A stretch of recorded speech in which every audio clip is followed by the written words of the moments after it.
sort of like channeled into becoming more sort of hegemonic savvy in a way, and I think that's a risk that needs to be avoided. So going beyond the cosmopolitan provincialism of the hegemonic anthropologists and the provincial cosmopolitanism of many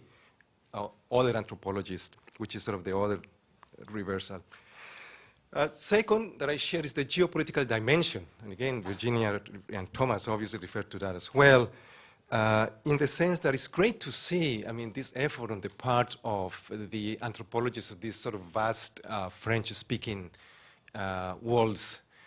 including, you know, sort of like this transnational network linking Lausanne and Quebec with Libreville, Gabon, which is wonderful to see, and at the anthropological level, you know, dialogues of anthropology. And so that reminds me that the World Council of Anthropologists that Thomas referred to was actually created in Brazil, in Recife, Brazil, at the National Meeting of Brazilian Anthropological Association. So that's really, I mean, for me, that's really interesting about a sign of how anthropology is becoming truly sort of a transnational community of argumentation. So, but then the geopolitical dimension suggests that we cannot think about anthropology as an extension of one single universal anthropology, but really as a multiplicity of different intellectual political fields that are theoretically and historically situated, but nevertheless very distinct, even if interconnected. So 3 strong points, I think, from the manifesto that I'm going to go over very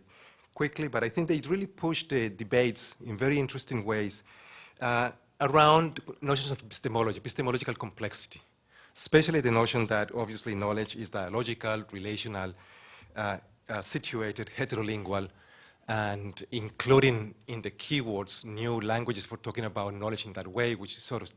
as the language of decoloniality, which is a Latin American sort of emerging concept to point at epistemic and decolonization and hence epistemic decolonization. A certain ontological complexity as well, which is obviously these things are emerging from many different parts of the world and many disciplines and many fields, including the idea that we don't have, obviously, single world. And I'll get to sort of Virginia's point in a moment, that she said it very well, and that today the knowledge of anthropology is a knowledge about multiple worlds, about a multiplicity of what some people now call the pluriverse. And that's a very important intervention as well. These two together imply this centering or displacement of us, of anthropology, but not only of us, of all experiences, that all experiences are discentered and displaced. And that reminds me of this wonderful sentence by